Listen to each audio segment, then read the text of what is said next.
বেনজির আক্রমণ করলেন শতরূপ ঘোষ। কি বললেন তিনি, দেখুন। নিয়ে বলতেন মমতা ব্যানার্জি যে সিপিএম কে এখন খুঁজে পাওয়া যাবে না, সিপিএম এখন আছে খালি আদালতে আর সোশ্যাল মিডিয়ায়, খালি কোর্টে আছে, সোশ্যাল মিডিয়ায় আছে। এখন পিসি ভাইপোর অবস্থা দেখুন, ভাইপো এখন কোর্টে ছুটছে গ্রেপ্তারি এড়ানোর জন্য, আর পিসি এখন ঘরে বসে বসে ফেসবুকে ভিডিও করছে, ফেসবুকে জ্ঞান দিচ্ছে। দেখি পরশুদিন দেখি ফেসবুকে ভাষণ দিচ্ছেন যে আমার দলের যারা বিজেপির সঙ্গে লাইন করছে, আমার দলের যারা বিজেপির সঙ্গে সেটিং করছে, তারা সব চুরি করেছে, ওরা চুরি করেছে বলে ইডি সিবিআই ওদেরকে ধরতে যাবে, ইডি সিবিআই হাত থেকে বাঁচার জন্য ওরা বিজেপির সঙ্গে লাইন করছে। আরে তো এতগুলো চোরকে এমএলএ করতে কে বলেছিল আপনাকে? যারা চুরি করে বসে আছে, যাদের পেছনে ইডি সিবিআই পড়ে আছে, যারা ইডি সিবিআই একবার ডাকলে নিজের বাপের নাম ভুলে যাবে, সেই লোকগুলোকে ধরে ধরে তৃণমূলের নেতা বানাতে কে বলেছিল? মমতা ব্যানার্জি বলছেন। শুনুন, এরা যে এত চুরি করেছিল আমি জানতাম না। যদি আমি জানতাম এরা চুরি করেছিল তাহলে এদেরকে বিধায়ক করতাম না। নেকা ষষ্ঠী আমার, গোটা পৃথিবী জানে তৃণমূলের লোকগুলো চুরি করতো, খালি একা মমতা ব্যানার্জি জানতেন না। খাটের তলা থেকে কোটি কোটি টাকা বেরোচ্ছে, উনি নাকি জানতেন না যে দলের লোকেরা চুরি করছে। একটা তৃণমূল কংগ্রেসের নেতা গ্রামে গ্রামে দেখেছেন, এই কাকদ্বীপে, এই বকখালিতে একটার পর একটা এখানে পঞ্চায়েত বছরের পর বছর আমরা চালিয়েছি। আমাদের এমএলএ, আমাদের এমপিদেরকে আপনারা দেখেছেন, তাদের কি জীবনযাপন ছিল, তারা কি জামা কাপড় পরতেন, কিভাবে চলাফেরা করতেন, তাদের বাড়ি ঘর ধরে চেহারা কি আপনারা দেখেছেন?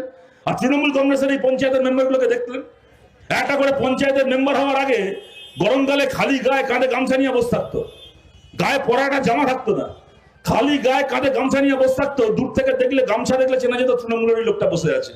তারপর তারা গিয়ে পঞ্চায়েতে ঢুকলো মানে কি ভোটে জিতে ঢুকলো না, গায়ের জোরে পঞ্চায়েত দখল করে পঞ্চায়েতে গিয়ে ঢুকলো। পঞ্চায়েতে বসার 1 বছরের মধ্যে কাঁধে আর গামছা থাকতো না, 2 কিলোমিটার দূর থেকে হেঁটে আসতো, গলায় দেখতাম কুত্তার বকলেসের মতো সোনার চেয়ে ঝুলছে, দেখলে বুঝে যেতাম তৃণমূলের নেতা আসছে। গোটা বাংলা জুড়ে চোরগুলোকে দেখে দেখে বাংলার মানুষ চিনে গেল টাটা বিড়লা আম্বানির এই সম্পত্তি বাড়ে না, তৃণমূল করলে যে সম্পত্তি বাড়ে। আর একা নাকি মমতা ব্যানার্জি নেকা ষষ্ঠী জানতেন না যে ওরা দলের লোকগুলো চোর।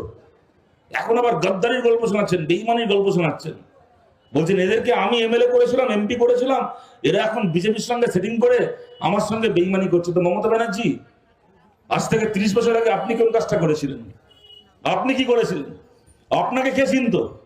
কালীঘাটের একটা টালির চালের বাড়িতে ছিলেন আপনি, সেখান থেকে নিয়ে গিয়ে আপনাকে কংগ্রেস দেশের নেতা বানিয়েছিল, ভারতবর্ষের মন্ত্রী বানিয়েছিল কংগ্রেস। আপনি কি করলেন?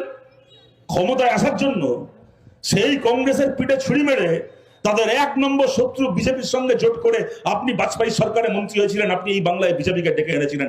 আজ থেকে 28 বছর আগে যে কাজটা আপনি করেছিলেন, 28 বছর পরে আজকে সেই কাজটা ঋতব্রত ব্যানার্জি, সেই কাজ সায়নী ঘোষণা করছে। আরে পাপ কারো বাপকে ছাড়ে না, পাপ মমতার বাপকেও ছাড়েনি। একদিন পরে এখন খেয়াল হয়েছিল গদ্দারি বলে। আরে আপনি বেইমানির গল্প কি শোনাচ্ছেন? আপনার থেকে বড় বেইমান কি আছে?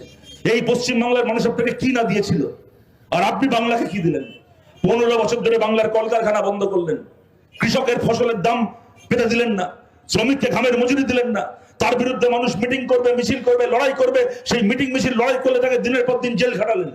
গোটা বাংলার সরকারি স্কুলগুলোকে বন্ধ করলেন, গোটা বাংলাকে চোরের আখড়া বানালেন। আর তারপরে কি করলেন? আমরা 34 বছর সরকার চালিয়েছিলাম, তারপরে যেদিন চলে গেছিলাম সরকার থেকে, আর কিছু করতে পারি কি না পারি, রাজ্যটাকে বিজেপি মুক্ত রাজ্য করে গেছিলাম। মাথা উঁচু করে বলতে পারি, গর্ব করে বলতে পারি, ক্ষমতা থেকে চলে গেছিলাম একদিন, কিন্তু এই রাজ্যে একটা বিজেপির এমএলএ রেখে যায়নি, বিজেপি মুক্ত পশ্চিমবাংলা করে গেছিলাম। আর আপনি মমতা ব্যানার্জি কি করলেন? 15 বছর সরকার চালানোর পরে যখন গেলেন, রাজ্যটাকে বিজেপি সরকার তৈরি করে দিয়ে গেলেন। এই রাজ্যে আপনার থেকে বড় বেঈমান, আপনার থেকে বড় নেমো হারাম কে জন্মেছে বাংলায় আজ অব্দি?